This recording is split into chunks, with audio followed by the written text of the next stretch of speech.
everybody, welcome back. Today we're going to make something that reminds me of my childhood, frittatas. And every time that I talk frittata with somebody, the first thing they say is, I can't flip it. There's too much liquid on the top. If I try to flip it with spatulas, it breaks. If I try the dish, the liquid gets everywhere. It's a big mess. I'm going to teach you how to deal with that liquid and flip your frittata so you get a great result every time. And today, we're making a classic potato and egg. Again, reminds me of my childhood. As a kid growing up in the North End, you go to Scholars, you go to Manja, you got potato and egg. That's what you got. So, my great-grandmother, she would make it with whatever was left over from the night before. If she had peppers and onions, you were getting a pepper and onion frittata. If she had asparagus, you were getting asparagus frittata. Which, by the way, is one of my favorites. Asparagus, shallots, and potato frittata.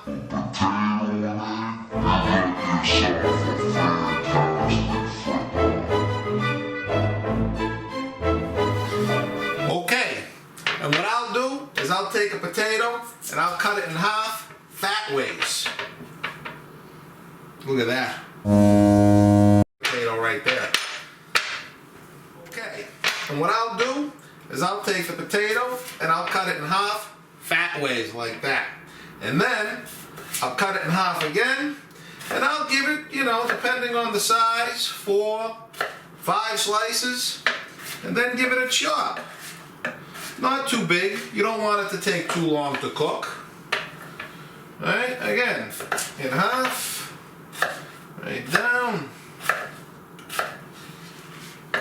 and then you chop. And that's your perfect size right there. So in they go.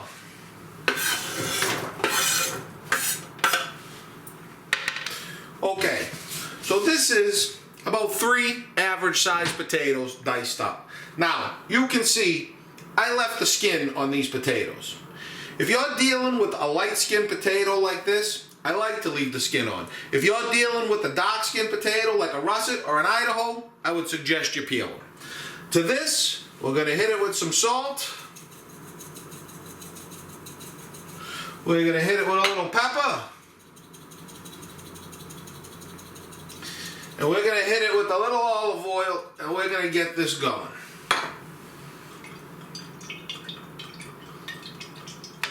We're going to cook this about 15-20 minutes till it's nice and brown, and we'll be back to add the egg. Okay guys, our potatoes are almost done, and we're going to talk eggs. I have 9 eggs here, a little bit of milk, some salt and pepper. This is kind of like the gravy. We had a 9-can gravy, well we got a 9-egg frittata. It could be more, it could be less. It all depends what's in that pan. We have 1 layer of potatoes in there, 9 eggs. If that had asparagus and shallots, might be 2 layers deep. I might use a dozen eggs. So it all depends what's in that pan and how many eggs that you're going to beat for your frittata. So like I said, this is 9, little milk, little salt, little pepper, very, very well beaten. And we'll be back in 1 minute and we're going to pour it in. Okay guys, as you can see, our potatoes nice and golden brown. The first thing you want to do is you want to make sure that nothing is stuck to the bottom of your pan. All those potatoes are free flowing. You got a little oil back there. Spread them out evenly. And in is going to go your egg.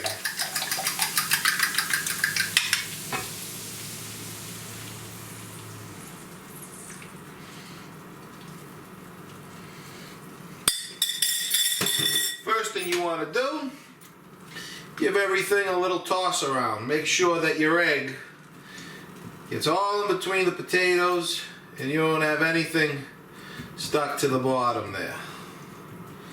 Okay? Alright, we're going to let this sit for a few minutes. Okay, so we've been sitting a few minutes, and as you can see, the outer edge of the frittata is starting to cook. Yeah, right there. And this is where you start to get rid of all that liquid in there. And what you do is Take a nice smooth edge, tip it up, and let that juice pour in. Tip it up, and let that juice pour in. Peel back right there, and let that juice pour in. And you do it in like 5 or 6 spots around the frittata. You start letting that juice pour in the sides. And then you'll let it sit for another couple of minutes. And we'll come back and we'll do it again. And we'll do it again. And we'll keep pouring until all that juice is gone and we're ready to flip. Because you know, the problem is, it browns on the bottom, but if you don't take care of all that liquid, when it comes time to flip it, there's too much liquid. And you know, like I said earlier, you try to flip it over in the dish and all that liquid is all over the counter and burning your arm. So you got to work it around. That's it. Fill up the void with the liquid. Come to this side. Fill up the void with the liquid. Peel it back there. Fill up the void with the liquid. And what that does as well is it also gives you a nice eggy crust around the outside. And you know, don't be afraid. Don't be afraid to tip it. Like I said, the less juice that you have, the easier it's going to be to flip.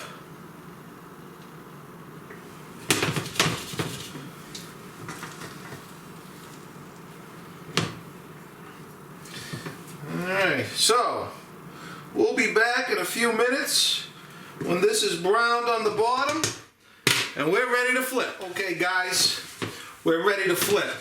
And as you can see, it's loose in the pan. You want to make sure that it doesn't stick to your pan when you're ready to flip. Take your dish right over the top. Okay? Flip into the pan. See, you get a little stick sometimes. I take that right up. I'll actually put it right back in the place where it goes, right there. Now, take your dish, slide, and right back in. Boom. There's your flip. Now we're going to cook the other side. We'll be here about another 5 minutes, and we'll be back. Okay, guys, here we go. We're ready to flip. Burner off. Fresh new pan back on. There's your flip. Oh, look at that. Now, here's the cheese. You ready? You got 5 slices down the middle, 1 on either side, and then you have 4 triangles, 2 slices in half, right? All right, now, you ready? Take your pan and hold it over. Don't let it touch. Don't let it touch the cheese. You don't want it to stick. But you're going to hold this pan here, well, about a minute. And you're going to let that steam bounce off. You know, we put it back on the hot burner so the pan is still hot. And we're going to melt that cheese, right into the frittata. It is going to be absolutely fabulous. You ready? Oh, look at that. That is fantastic. Look at that cheese all melted right into the egg and potato. Wow. I normally cut this just like a pizza. Right down the middle. And then 5 triangular slices on each side. Right?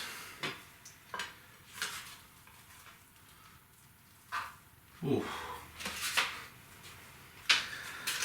I'll tell you guys, this certainly brings me back to my childhood, my great-grandmother, my grandmother, my mother.